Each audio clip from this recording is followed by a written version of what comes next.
Bom dia, bem-vindos ao CPUSP. Estamos retornando às clínicas. Conversei com o professor Cadu.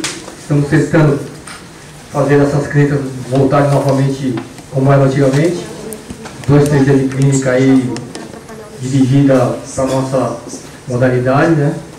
Para a nossa arte, na verdade, né? O Salzac Faria falava sempre, né? A nossa arte. E bem-vindo ao CPUSP. Eu sou o professor Aluno. Para quem não conhece, eu já treino o Karatê com o Salzac desde 78. Faz pouco tempo que eu treinava com o Salzac, nesse ano eu faria 40 anos que eu treino com ele. Trabalhando junto com ele aproximadamente 30 anos, eu trabalho com ele aqui no CPUSP. 29 alguns mesinhos. Tá? E pediu para que nós, o CPUSP, continuássemos o legado dele. Estou tentando o máximo que eu posso. Né? Estou meio com alguns problemas também de saúde, mas estou na luta aí também. Tá? E a primeira palestra do professor Cadu Nagamini, o professor que está colaborando muito com a gente aqui, né, nessa organização, o professor Suaide, professor da Física, a professora Marília, do ICB, a professora Luciana Rossi, a professora Fabi, se eu esquecer de alguém aqui, deixa eu ver. Muita gente ajudando a gente aqui, a Sarinha, que voltou há pouco tempo para ajudar a gente aqui no CPUSP também. Agradeço a presença de todos. A gente vai começar a palestra porque em São Paulo o trânsito está muito ruim. Então a gente vai começar a dar andamento já para as palestras para não ficar muito atrasado o cronograma, tá bom? Tradução? Obrigado. Obrigado. Bom dia a todos. A gente estava, em primeiro lugar, queria pedir desculpas aí, junto com os demais professores que estão agilizando a coordenação desse evento, né? A gente está um pouco atrasado, mas devido ao que o Haroldo Sensei falou mesmo, que é o trânsito de São Paulo. Hoje de madrugada já tinha visto na televisão que as notícias estavam muito ruins com relação ao trânsito. Aí logo imaginei para estar saindo como notícia de jornalismo televisivo falar que o trânsito em São Paulo está ruim, então o negócio deve estar péssimo. Né? Ruim sempre está, tá? É o normal. Mas a gente começa desse jeito mesmo exatamente para poder agilizar essa conversa de hoje. Em primeiro lugar, eu acho que é importante a gente lembrar que a ideia dessa clínica ela surge em 87, né? Isso eu acho que o professor Botani deverá falar alguma coisa sobre isso. E quando a gente estava pensando em retomar essa clínica, foi antes da ideia da realização do evento do Campeonato Brasileiro aqui no CPUSP. Parece que houve uma série de fatos, né, coincidentes, que não tão coincidentes assim, as coisas foram se encaminhando para não só a realização da clínica, mas a realização desse evento, que acabaram estando linkados um ao outro, né, possibilitando dessa forma a gente transformar isso ainda que interiormente, né, numa homenagem ao Sensei Sasaki, porque esse mês comemora-se também um ano do seu falecimento. Então num primeiro momento, a gente pensaria num legado, etc. Eu, particularmente, sou muito avesso a esse tipo de discussão, porque eu acho que adianta a gente ficar falando muito, que acaba puxando. É mais fácil, às vezes, a gente puxar, mais fácil, mais difícil. Puxar para o lado da emoção e tudo que não é esse o propósito de uma clínica, nem deve ser. Então, a ideia principal da clínica é nós pensarmos no que não seria esse legado, mas esse pontapé inicial. Né? Em primeiro lugar, eu acho que esse é um tema que a gente tem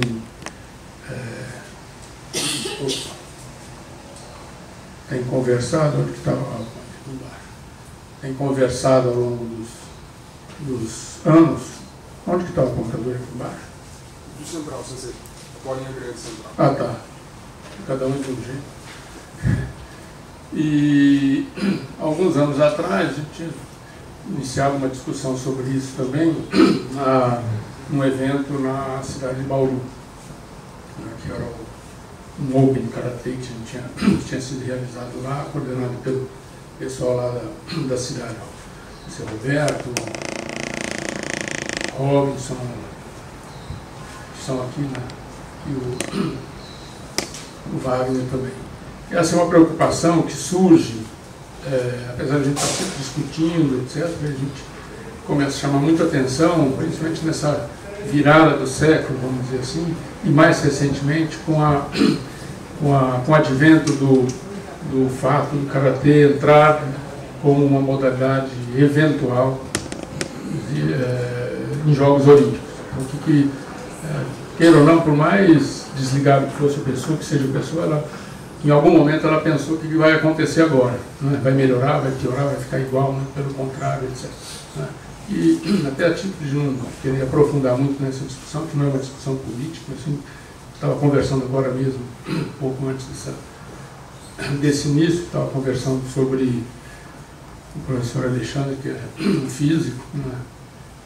Estava conversando sobre mudanças biomecânicas que a gente já imaginava e que recentemente eu tive a oportunidade de participar em três bancas, né? Duas de mestrado e uma de doutorado, em que isso fica muito evidente, que foram analisados movimentos através de tecnologia, né, para análise cinemática do movimento, usando plataforma de força também. Então foi possível identificar alguns movimentos que não são muito comuns na prática do Karatê, como nós tivemos até agora, e que tem surgido, né, numa determinada forma no Karatê esportivo, e dessa maneira a gente tem sinais muito evidentes dessa mudança de estrutura, dessa mudança do caminho, efetivamente, a partir do movimento. E o que a gente precisa, eu particularmente, né, entendo, é que o movimento, né, do ponto de vista técnico, do ponto de vista fisiológico, etc., ele é regido por uma mecânica cerebral, vamos dizer assim. E esse processo da mecânica cerebral e compõe, ao longo do tempo, com características, que dão as características antropológicas, conceituais, que a gente deve levar em consideração, e principalmente para não perder de vista, né, esses aspectos, é o que a gente vai procurar pontuar assim, muito rapidamente hoje, né, que a ideia é sempre de jogar algumas ideias, depois a gente pode conversar isso durante a participação da mesa, ou então depois, no decorrer desses dias todos que a gente estará juntos aqui.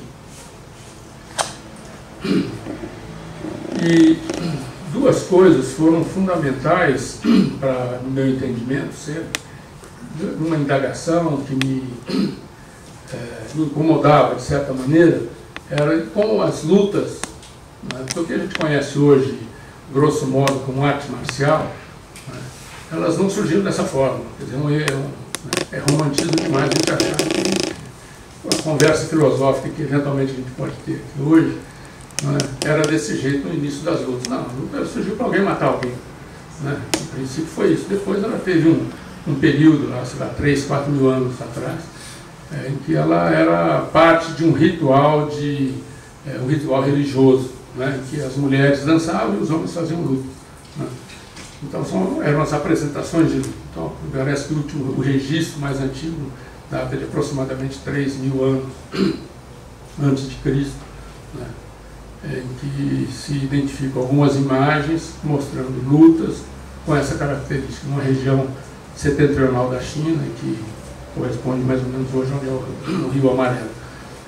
E como essas lutas chegaram aos dias de hoje, independente das características que a gente tem, e uma delas é a arte marcial, aí colocando sempre arte marcial, quando eu falo, procuro colocar arte marcial entre aspas, né? Essa tradução, não é motivo da gente discutir agora, é uma tradução meio complexa, meio esquisita. E me parece muito claro que duas pernas, vamos dizer assim, trouxeram o que a gente conhece por lutas, desde a antiguidade até os dias atuais, né? Uma dessas pernas é a educação, a outra, saúde. Ou seja, conceitos, né, vinculados ao que deu estrutura, a ideia para que nós entendamos hoje o que é educação e o que é saúde, foram os dois elementos primordiais para trazer esse conhecimento e permanecer vivo entre nós até hoje, esse conhecimento. Né? E a gente vai passar alguns exemplos disso. Quer dizer, esse texto, não é, que na verdade é um poema, parece um haikai, porque tem três versos, é uma característica do haikai. Fala em alguns momentos que um workshop sobre haikai, mas não é o caso hoje aqui. Não é um haikai porque tem título, né? E teoricamente o haikai também não tinha título. O Milor Fernandes escrevia sempre o haikai com título. E até uma vez um evento com ele, eu estava brincando, você está sacaneando. Haikai não tem título. Se tem título, então não é haikai, porque tem 4 versos. Não é o próprio título. Mas essa fala, vamos dizer assim, não sei se ele escreveu, foi feita pelo Sasaki nessa data. Eu estava na Faculdade de Medicina, que é um lugar lá que a gente toma sempre café, um lugar que bate umas árvores lá, tudo. E, aliás, é o local onde mais se decidem as coisas, né? Fora de consultório e escritório, são nesses ambientes. E eu estava lá no período da manhã, foi quando ele me ligou. Aí, antes até de eu falar bom dia, boa tarde, era de manhã. Ele falou sobre isso, ele falou, não sei o que, eu falei, bom. Aí que eu saquei que era ele estava falando um haikai. Eu falei, peraí, então, que eu vou anotar. Aí eu fiz a anotação, conversamos um pouco e tal. Ele falou, não, você que faz haikai, você gosta disso, então vamos. Aí eu escrevi isso aqui, depois você anota aí. Tá bom. E é bem típico, né? Daí isso é um traço do haikai também. Né? Quer dizer, a gente poderia identificar como kigo, né? Que são palavras da estação, que a gente identifica, eu não preciso falar que era junho, né? Se bem que no Brasil é bem complicado essas estações, né? A gente identificar. Mas é um momento que quando a gente escuta algum identificando, se bem que em São Paulo, a gente não tem muito esse referencial, né? Mas aqui o céu cor de chumbo, sim, né? Cor de chumbo geralmente nesse período, né? A gente vai encontrar, né?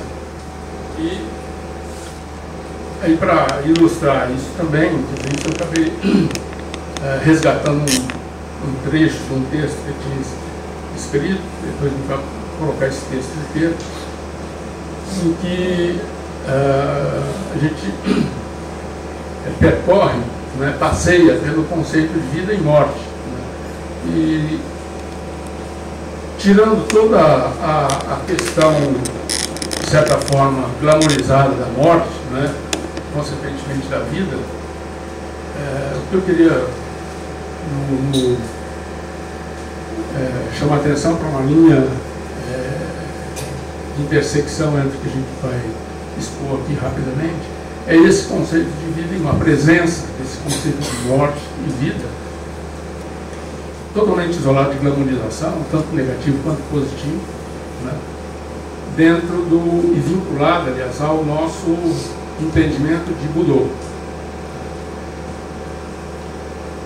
A gente vai ver alguns momentos em que isso aqui é só para identificar, isso aqui é um poema do Funakoshi, e aí a gente mais uma vez chama a atenção para esse trânsito entre a educação, através da arte, através do ensino e saúde, essa vinculação com a prática das artes marciais, né? Esse aqui é um texto do Funakoshi que recentemente nós fizemos uma tradução dessa forma, e que quando foi escrito ele já expressava essa preocupação sobre a continuidade. Eu acho que muito mais preocupante, até na primeira vez que eu vi esse poema, há muitos anos atrás, estava junto de uma placa, falava que ele trazia para si essa responsabilidade que queria ensinar aquilo como esse cara. Mentira. muito metido, falando, eu vou ensinar bem, eu vou ensinar correto, né? E com o tempo eu fui percebendo que muito além disso, era uma preocupação com relação ao comprometimento, né, que todos nós devemos ter no âmbito da educação, e principalmente no âmbito especificamente do que a gente está falando hoje aqui, do Karatê, no âmbito dessa continuidade, esse compromisso, é um compromisso que eu chamo sempre de um compromisso de gerações, né, que a gente vai assumindo ao longo dos anos.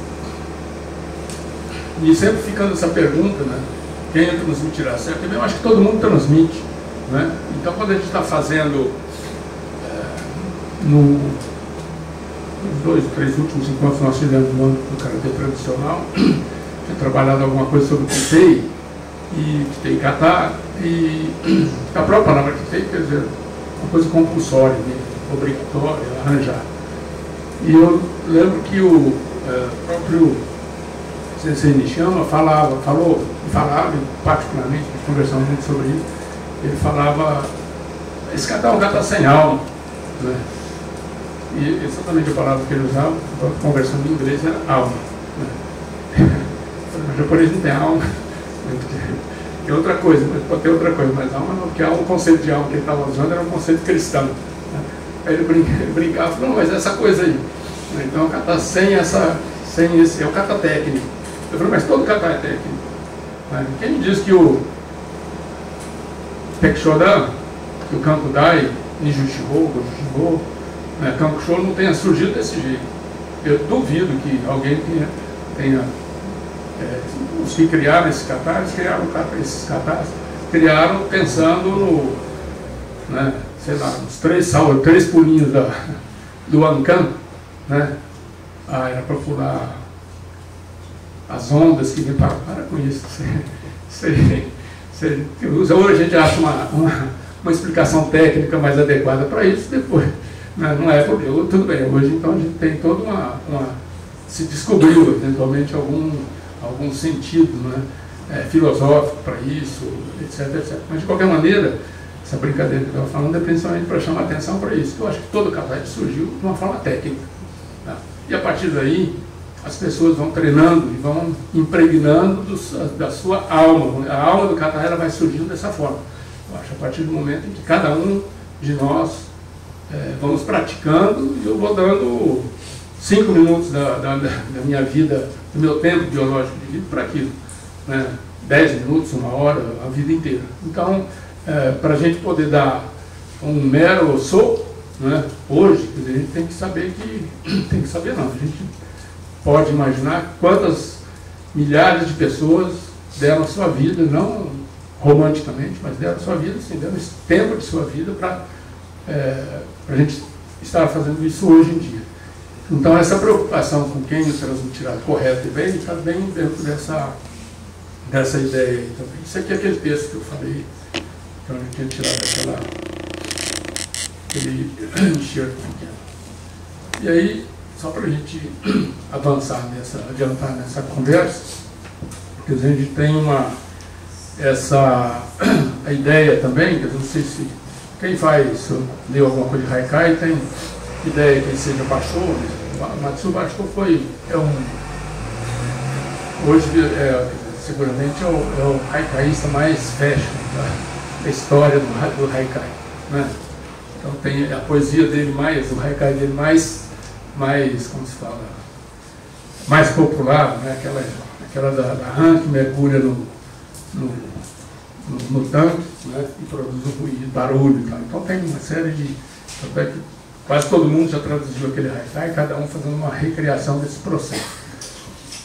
O que é interessante a gente chamar a atenção é que no nosso meio, né, no meio de praticantes, vamos falar de artes marciais, de karatê principalmente, a gente não tem muito contato às vezes com o Haikai.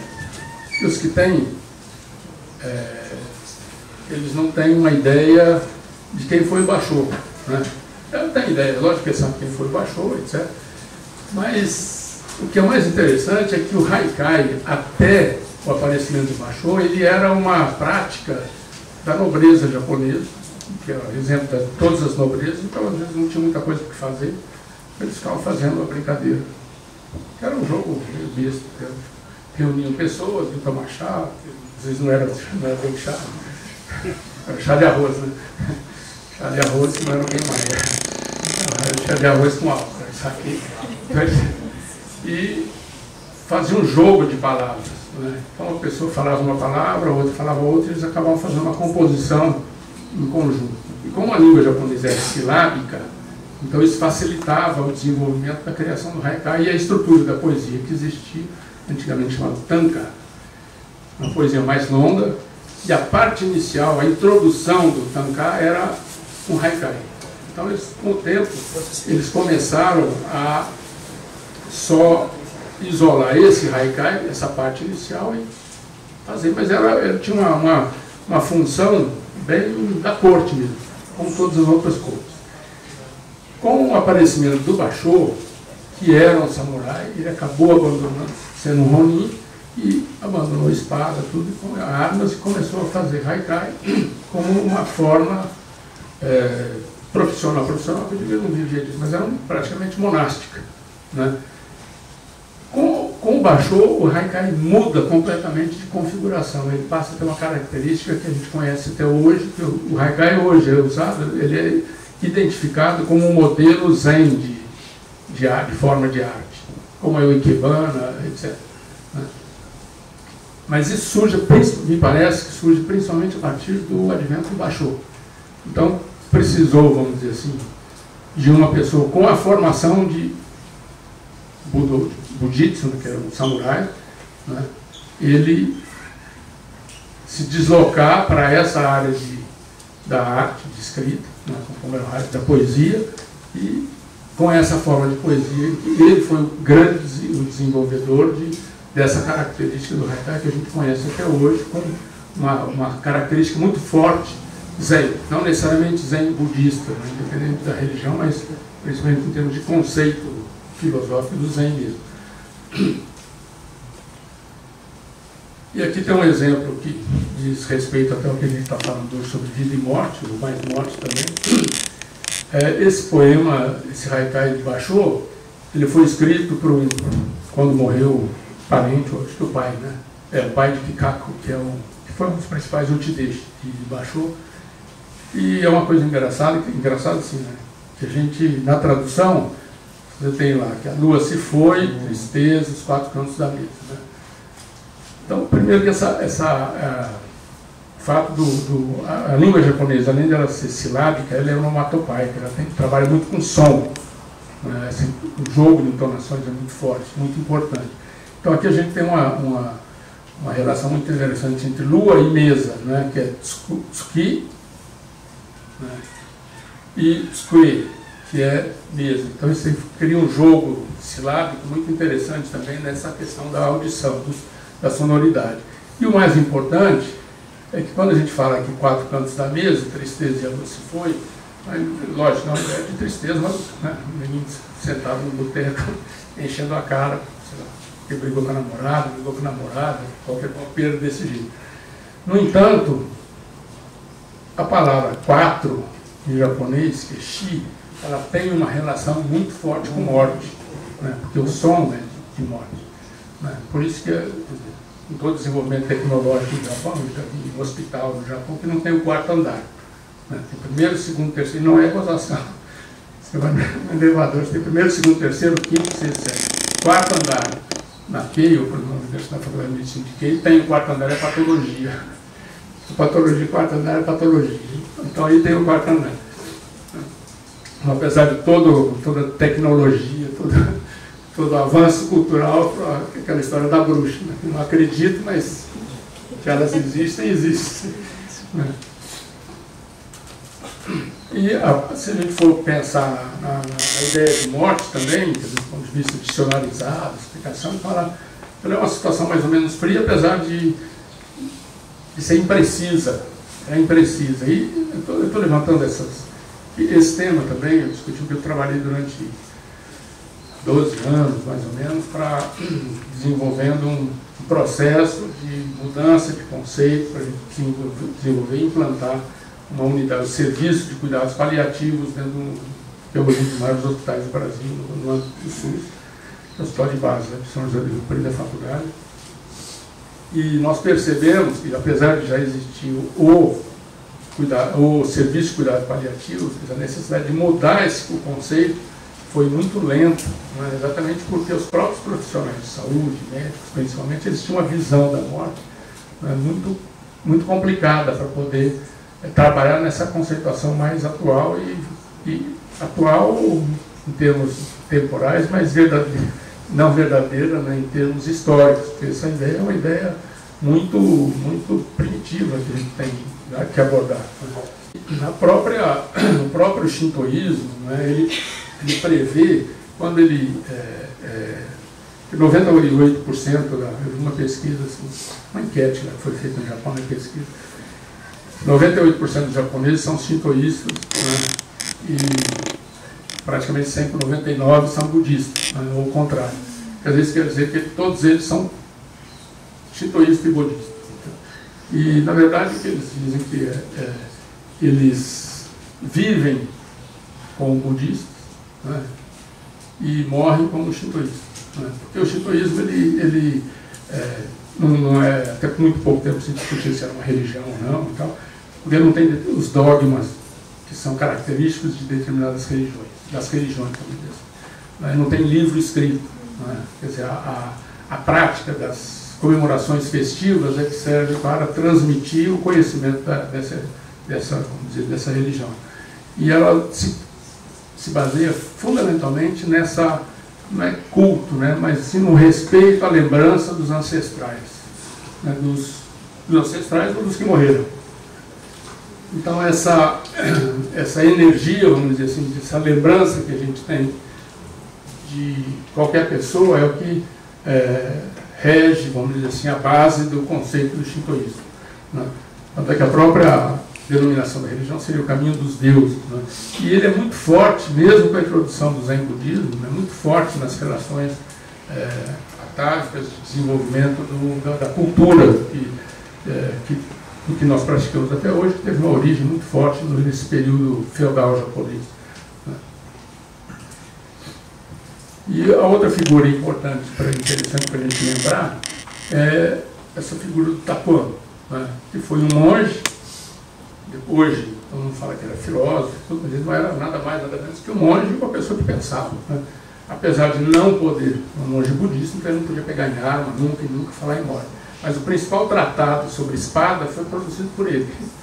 Né? Então, vai ser zen assim adiante. Né? E foi, aqui tem um gráfico que identifica melhor a figura do Takuan Sō, né, que foi o grande mentor do Munemori, né, que era o mestre de armas, ou seja, do Tokugawa e do Go Mizuno, que era o imperador também do Japão da época. E foi o grande mentor também do Musashi Miyamoto. E a partir daí que surge, a partir dele também que surge a ideia de Bunburi Odo, que é o caminho de pena e espada, que é o que a gente tem sempre discutido, esse lado da cultura, né, esse lado da arte como um elemento importante para andar junto com a prática do que a gente chama de luta, principalmente com as características de arte marcial. Né, porque a gente sempre pensa, a gente fala, não, o que você faz? Eu faço uma arte marcial, mas a arte marcial, não, você está fazendo... O que a gente faz está muito mais vinculado à educação física e a esporte. Esporte ou é arte marcial? Ou é arte? Né? Se ele é esporte, isso é uma discussão recente, agora, há uns 10, 20 anos atrás, teve na televisão na França, eles começaram a discutir sobre direito de imagem da televisão para o jogador de futebol. Bom, se ele tem direito de imagem, ele é um artista, é um espetáculo. Então ele não é praticante de esporte. Se ele é praticante de esporte, ele pode ter direito, né, direito legal. Então essa discussão provavelmente ficou desse jeito, porque o pessoal, né, ganhou direito de imagem. Que é a mesma coisa, que a gente está... isso é uma provocação. Né? Ele está fazendo uma arte marcial, mas o que ele é arte, então? Né? Se eu tenho competição, né, ela é esporte, ele está competindo. Né? Se eu uso essa estrutura corporal. Por que que o balé é uma arte? Né? Ele usa uma ferramenta muito parecida com o que a gente usa, né? O corpo humano. Né? A movimentação, quando a gente estava estudando o kata, analisando o kata, a gente estava analisando, tem um momento que você vai analisar a expressão, você está quantificando o kata. Né? Quando eu quantifico, essa quantificação ela deixa mais próximo ou mais distante do balé, por exemplo, da dança. Né? Em que momento existe uma congruência e em que momentos existe uma incongruência nisso também. Né? E como que a gente está formando a nós próprios, né? De um lado ou de outro. Quer dizer, mais de um lado que de outro. Né? Aqui é só para exemplificar o poema do Musashi. Né? E aí um texto muito interessante do Takuan Soo. E o que é mais engraçado assim, é que no Último Samurai, naquele filme, tem um momento que ele faz até uma brincadeira, sem referência bibliográfica. Ele faz uma citação, quando eles estão com a espada, e essa citação nesse livro mesmo, Takuan, ele fala isso, que ele começa a dar exemplos, que isso é uma forma budista de escrever, né? Eles vão criando parábola, então fala, ó, se a tua mente, a partir disso ele fala, se a tua mente, você fica... pensa na lâmina, então a tua mente vai ser aprisionada pela lâmina. Se a tua mente ficar presa no teu medo, você vai ser aprisionado pelo medo. E assim por diante. E no filme, o Samurai tem uma fala, na hora que o americano lá está aprendendo Kendo, um instrutor dele fala, se você ficar pensando na espada, você vai ficar preso nessa espada, coisa assim. É bem uma citação assim, tirada do livro. Né? E esse conceito é um conceito importante para a gente também, porque normalmente nós temos uma prática de fala em que a gente chama a atenção das crianças para prestar atenção. Né? Presta atenção, ou então concentra naquilo que você está fazendo. Né? E dentro desse conceito, esse não é um pensamento correto. Esse é um pensamento confuso. Né? Isso acontece também quando eu estou trazendo uma situação para a luta. Né? Se eu fixo o meu olhar num ponto específico, eu perco a visão global desse indivíduo. Mentalmente também, se eu penso em atacar, até que ponto eu não perco o controle sobre a defesa também. Né? Porque é a transição do Jitsu e Kyo. Né? Então, se as relações são sempre dualísticas dessa forma, Jitsu e Kyo, então tem um momento em que eu vou estar em Kyo. Então isso é um jogo, sempre vai ser um jogo. Né? Em que momento eu posso evitar, de que maneira eu posso evitar isso? Eu não estou dando fórmula, não. Só estou pensando. Né? O momento em que talvez eu possa fazer isso, escapar dessa dualidade, é no conceito de vazio. Se eu consigo esse conceito de vazio, isso era uma coisa que ultimamente o Sasaki estava chamando muita atenção para isso, para ele. Né? E aí, só para retomar a conversa do Takuan, né, talvez quem é japonês, mesmo japonês já deve ter ouvido falar uma coisa chamada Takuan. Takuan é uma... Isso é engraçado que eu falei no Japão sobre esse Takuan, uma palestra. Aí os caras depois vieram perguntar, mas foram ver como escrevia, falou, pô, mas desse jeito mesmo, não sabia, que ele nunca pensava. Takuan é um daikon nabo, é uma conserva. Essa é uma conserva das mais tradicionais que tem. Japoneses, que é a conserva de nabo. Né? É um horror o cheiro disso aí, uma delícia, mas o cheiro é uma desgraça. Se estiver dentro de casa, tem que fechar, colocar dentro do saco plástico, dentro do recipiente, dentro da geladeira. Né? Porque se abrir, né, acaba o romantismo. E o nome dessa conserva chama Takuanza. Né? Takuan, que é o nabo gigante, né, que conserva. E foi criada pelo Takuan. Então, o que eu estava chamando, brincando, pensei, talvez o grande legado, da mesma maneira que o principal legado que o Musashi deixou foram obras de arte. Essa história do estilo, não sei quem que faz o estilo Niten Ichiryu, mentira. mentira assim. Aqui no Brasil não tem ninguém que tem esse cara, se apossaram dessa escola. Quem pode perguntar ao professor de Kendo, essa história assim. O legado mais importante que Musashi deixou foram obras de arte efetivamente muito importantes, de qualidade excepcional, principalmente pinturas. E o Takuan, talvez o que ele tenha deixado de mais importante tenha sido essa conserva. E a nossa colega aqui na nutrição pode, né, corroborar com isso. E voltando para a questão do karatê, andando rápido para finalizar. Quer dizer, a ideia do karatê, né, inicialmente chamado Totejitsu no Okinawa, ele era praticado escondido, e nesse sentido aqui tem uma proximidade muito engraçada com a própria capoeira também, né, que não é arte marcial para mim, também não é arte marcial brasileira, né, é uma outra coisa, é uma luta mesmo.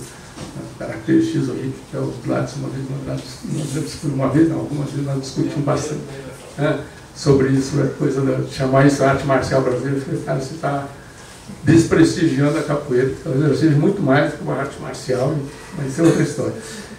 Mas ela tem essa similaridade também, né? O karatê, durante muito tempo, no final, ele foi praticado nas madrugadas, de uma forma escondida, e esse conceito de escondido e oculto, né, é muito presente também, né, dentro da própria cultura. Tanto é que o próprio Hagakure, né, que seria o código, uma forma de conduta, um livro escrito que era para ter sido queimado, depois alguém segurou e, né, não deletou. Então, guardaram, chega até hoje em alguns aspectos do Hagakure. Hagakure quer dizer oculto entre as folhas, né. Hagakure foi, até o pessoal mais antigo deve conhecer, tinha um livro de boa conduta, né, aqui no Brasil, chamado Marcelino de Carvalho, né. O pessoal mais antigo conhece, eu falei, esse Marcelino de Carvalho, que depois tinha uma chinesa aqui em São Paulo que dava curso para mocinhas, para aprender a sentar, servir chá, né, etiqueta, né. Tinha uma senhora chinesa que cobrava um horror, eles ganhavam. Esse Marcelino de Carvalho era o cara que escrevia, tem um livro assim, sobre etiqueta, né, como sentar à mesa, como arrumar a mesa, assim, então, coisas importantes, né. E o brinco do Hagakure era um livro de boas maneiras, porque é verdade, nesse livro ele falava que o samurai não podia bocejar, porque o samurai era muito mal educado, ele era grosso, né, em geral. Então a introdução do Zen Budismo é que deu uma roupagem mais refinada para eles, né, então foi pedido que escrevesse o Hagakure para isso, né, para dar uma maneirada na conduta do pessoal. De qualquer maneira, por outro lado, essa prática, né, Totejitsu, que depois se transformou em Karatê-do, ela passou a ser reconhecida pelos setores responsáveis pela educação, primeiro em Okinawa, né, e depois em outros locais do Japão mesmo. Mas principalmente em Okinawa, né, quando a gente vai encontrar aí a prática de kata e a criação dos próprios katas, heians, né, como importantes para poder introduzir de uma forma, do ponto de vista pedagógico e metodológico, de uma forma mais adequada na escola japonesa. E o próprio percurso do Sensei Funakoshi está sempre vinculado a essa questão da educação, né? E em todo o período aí, essa vinculação de Okinawa com Kyushu, né? E a Kagoshima era a província de Satsuma, que era o pessoal que tinha dominado Okinawa durante muitos séculos, né? E quando a gente dá um salto mais à frente, com o advento do que a gente identifica hoje como Karatê, a raiz teve suas bases principalmente nessas 4 universidades, né? Ele se populariza através da prática da Universidade Keio Waseda Hosei Takushoku Daigaku, né? E de onde sai aqui a Shotokai e daqui Shotokan, né? Essas 2 universidades se desligaram dessas 4, né? Logo no início. Diz a história que eles não concordavam com o curso de instrutores, que eles não aceitavam profissionais de karatê, pessoas que ganhavam a vida lutando karatê, porque isso era contrário à própria formação calcada lá os primórdios, né, das artes marciais, mas na verdade não, né? A gente pode levantar uma outra hipótese também desse afastamento, que era que essas universidades aqui, principalmente essas duas, são universidades de Tóquio, nos Estados Unidos, no Japão. E essa estrutura, não hierárquica, mas essa estrutura, ela é muito, pesa muito no Japão. Enquanto Takushoku, principalmente de onde originou a base estrutural, principalmente do karatê praticado pela JK, a base do karatê Shotokan, na sua difusão, é uma universidade, não vamos dizer universidade pega mal, é uma universidade de segunda linha, mas é uma universidade que não tem ninguém, não tinha durante séculos, não tinha ninguém no Ministério da Saúde do Japão advindo dessas universidades. Sempre ou é Keio ou Todai, a Universidade de Tóquio. E o mais interessante é que aqui não é falando de JK, mas estou falando da JK dessa época, da década de 40, 50, né? E da importância que ela teve dentro dessa difusão interna e da difusão internacional do karatê, né? Enquanto que a Takushoku Daigaku, ela formava profissionais para trabalharem nos países que tinham dominação japonesa. Tá. Quando acabou a guerra, quer dizer, o Japão já não tinha mais país dominado nenhum. Tá. E aí surge a Hitotsubashi. A Hitotsubashi é uma universidade com característica muito parecida com a nossa GV aqui do Brasil, e muito parecida com a Universidade de Sofia, né? Muito parecida também com a Escola de Negócios de Harvard, da Harvard Business School. É uma escola para formar executivos, porque o modelo de executivo aqui, nesse período, era engenharia. Onde vem da Hitotsubashi é administração. Então muda um pouco essa estrutura. Então o que aconteceu, e muito interessante, num determinado momento, na década de 60, o diretor, o instrutor-chefe da JKA era Nakayama. Nakayama é dessa escola. É uma escola que tinha uma visão expansionista colonizadora.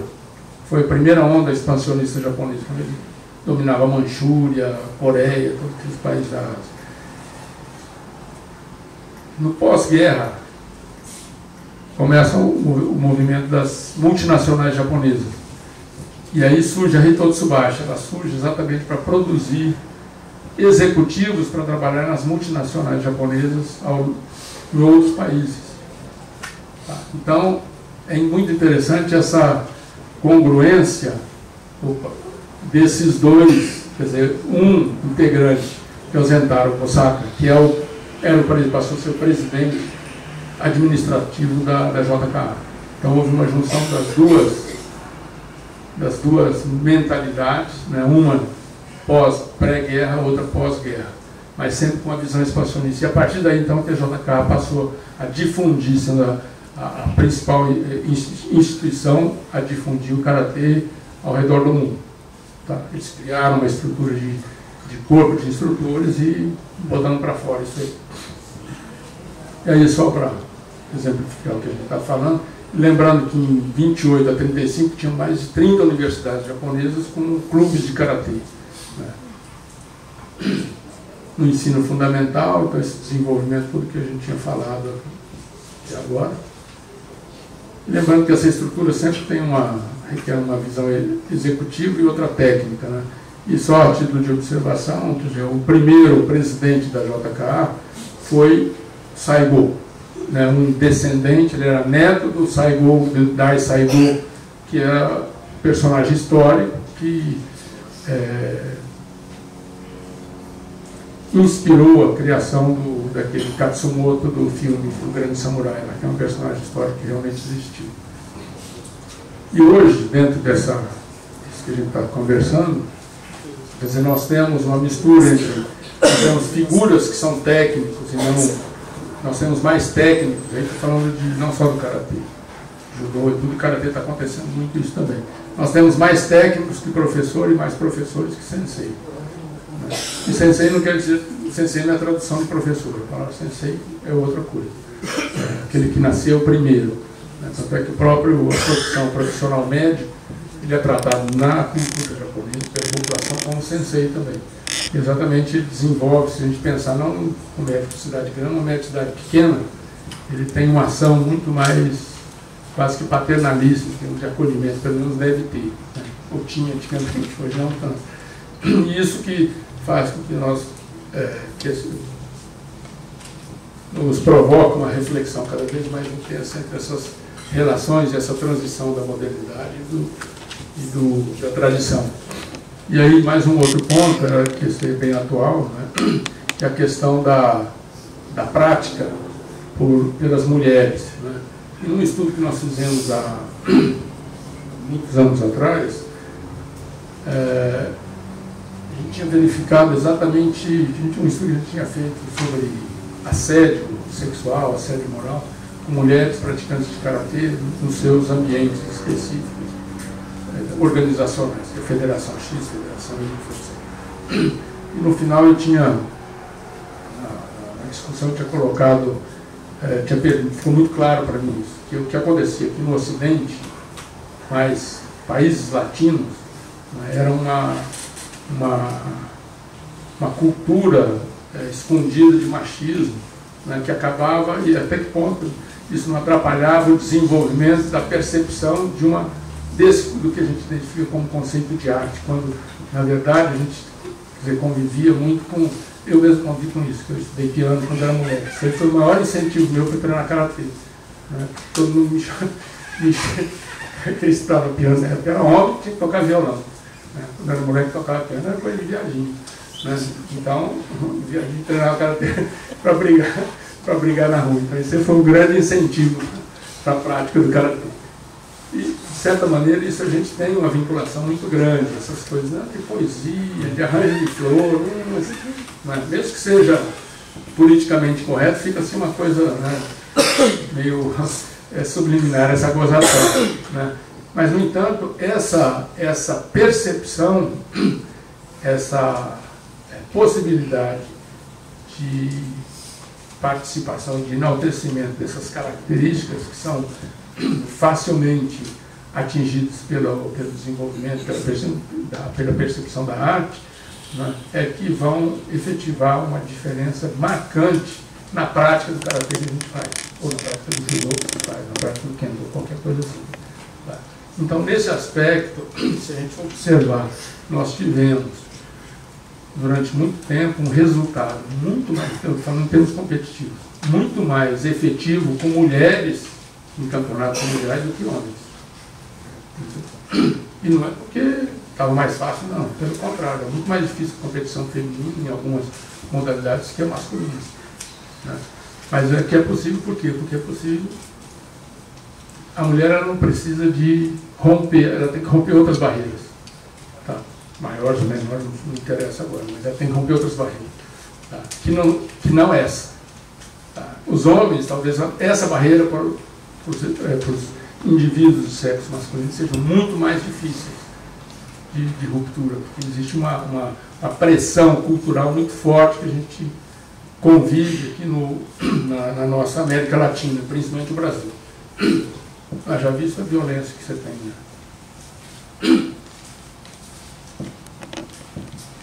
E aí é só para a gente passar agora rapidamente, para lembrar que a língua japonesa tem características de muita flexibilidade, né? E que a gente identifica como a palavra kara, ela advém desse trecho, dessa oração, vamos dizer assim, que é um sutra, né? Do Hanya Haramita Shingyo, né? Em que, nesse momento, a palavra é essa daqui, Shikiru e Kuku, né? Em que a tradução é forma não é mais que vazio, vazio não é mais que forma. Então, aí, esse Alexandre que é físico, ainda que não seja quântico, mas isso aí os quânticos deitam e rolam nisso aqui, né? Sai para a filosofia, volta, dá para rodar muito. O que é mais interessante é que isso foi escrito no século ele foi traduzido no século III assim. Então essa conceituação de vazio e forma já era uma coisa hoje difícil para a gente perceber e entender isso. E a palavra cará, o ideograma cará que nós utilizamos hoje, vem dessa forma, desse ideograma. Né? Não vem e esse ideograma ele entra, ele é um kanji, então é de origem chinesa, né? Mas ele não é nacionalmente chinês, vamos dizer assim, originalmente chinês. Ele surge na China quando foi introduzido o budismo da Índia na China. Então, o desenho da letra, o kanji, ele vem uma modificação do budismo Mahayana. Tá? Ele não tem de uma forma muito sagaz, né? Funakoshi, não foi ele que inventou isso aqui, não. Quando a gente lê isso, cara, o Funakoshi que criou isso, mentira. Isso já, no Okinawa já tinha gente, uns 10 anos antes, usando essa forma de escrita. Mas ele, efetivamente, foi o cara que instituiu a maneira que foi divulgada no mundo inteiro, principalmente dentro do Japão, dessa maneira de escrever. Porque provavelmente ele sabia que se fosse escrito como topê, apesar de significar vazio também, a resistência que ele iria, essa modalidade iria encontrar dentro do Japão seria muito grande, porque identificaria uma relação com China e, consequentemente, principalmente com Okinawa. Então essa resistência é quebrada dessa forma. De uma maneira mais interessante ainda, quer dizer, quando as artes marciais foram proibidas pelo Comando Estratégico do Ar, na Segunda Guerra, depois da Segunda Guerra Mundial, todas as lutas eram proibidas no Japão, exceto o Karatê, porque alguém lá, foi o professor Nakayama, que negociou, e o Don Drager, que foi uma pessoa que facilitou essa negociação, porque ele falou, não, aí ele volta atrás. Ele fala assim, não, isso aqui não tem nada a ver, a maneira de escrever aqui, ó, ele voltou mostrando como escrevia antigo. Aqui, ó, isso aqui é coisa chinesa, isso aqui não tem nada a ver com as artes marciais japonesas. Então eles deixaram praticar. A proibição foi poucos anos, assim. Mas aí, durante esse período, a única modalidade que foi praticada foi o Karatê, que o cara deu uma de brasileiro, né? Levou os caras, levou os americanos no papo. Um outro assunto. E essa presença que a gente está falando, isso aqui é o Koitsugan, né? Que é o dojo particular do Nakayama Sensei. Esse aqui era uma escrita dele, né? E aqui está escrito Ken Zen Ichi, né? Que está querendo dizer que o Ken, aí no caso do punho, ou a espada, às vezes o Kendo fala que é espada, Ken, e aí é punho, que ele está falando do punho, e o Zen é a mesma coisa. Os dois são tem o mesmo sentido. Então aí um resgate desse conceito Zen que a gente vai encontrar dentro dessa arte. Né? E aí, só para finalizar, chamar a atenção, que eu acho que na parte prática, hoje, se você deverá trabalhar isso, mas só para a gente identificar esses dois conceitos de o azar e o azar. Né? Aqui não é o indicativo de o, que tem um espaço maior entre aspas. O azar. Né? É a técnica de longa distância. Essa técnica de longa distância, ela tem uma característica muito marcante, vamos dizer assim, no karatê japonês, no karatê Shotokan. Por isso que a gente preconiza muito a base Zenkutsudachi. A base Zenkutsudachi, por ser uma base mais ampla, por isso que a mão, ela não sai lá de baixo da cintura, ela sai, aliás, não sai do tórax, como o Goju e outras vezes, sai lá de baixo. Porque o percurso de deslocamento do movimento é maior. A distância com que os lutadores se enfrentam são maiores. O maegiri, ele atinge alturas maiores também. Os chutes podem atingir alturas maiores, e tudo é característica dessa técnica de longa distância, né? Que tem uma característica também da utilidade dela. Por isso que ela é mais fácil de ser utilizada para competição. Ela foi mais desenvolvida em competição. E assim, enquanto as técnicas de Ko-Waza tem uma velocidade menor, porque o percurso os percursos são menores também. Né? Que você pratica defesa e o ataque, pratica a defesa e o ataque ao mesmo tempo. Né? Então, ela tem uma necessidade muito grande de se vincular ao princípio utilitário. Então, meu objetivo não é fazer ponto nele, mas é aniquilar o adversário. Certo? Então, ela é mais característica, ela é anterior a isso, ao tempo de guerra e tal. Então, no Teki Shodan, a gente vai encontrar bem isso, principalmente quando ele é praticado da forma de Naihand, que é da outras escolas, né? E o Shorin também. E chamando a atenção para mim para os gestos simbólicos, né? Quer dizer, as mudras, que a gente, com o advento da prática esportiva, a gente acaba perdendo isso daí. Mas por que o Heian Shodan eu faço? Eu posso, não está errado se eu fizer o Heian Shodan com início assim, nessa posição, né? Ou assim. Está certo assim ou assim? Se ele vem um pouco mais aberto, o Basai Dai sim, tem que ser lá embaixo. Não é porque o Basai Dai coloca a mão em cima da outra, né? Porque ele fica aqui embaixo, porque aqui João fica aqui em cima, tem Pia aqui do lado, né? E assim sucessivamente, né? Quer dizer, então, esses movimentos que as mãos fazem são gestos simbólicos, possuem um simbolismo também. Tá? Quer dizer, se a gente sequer pensa, quer dizer, o que a gente pratica é karatê. Então, karate, tudo bem, falando, dá para, né, viajar bastante, vazio, etc. Né? Agora, ter é mão. Não tem que ficar fazendo, não tem, é mão. É uma coisa objetiva. É mão vazia. Então, aí, mão vazia, pelo lado vazio, então a gente faz aquela, né, viagem na maionese, o que for. Mas a mão é mão, enfim. Mas quantos a gente dá soco assim? Dá soco assim. Defende assim. Quer dizer, então, se a modalidade nossa é mão e a gente não está sabendo como trabalhar a mão. Se eu faço chutou assim, é uma coisa, se eu faço chutou assim, se eu faço chutou assim é diferente.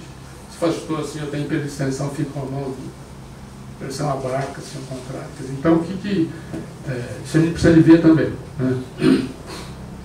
E os mantras, né? O mantra todo mundo conhece, né?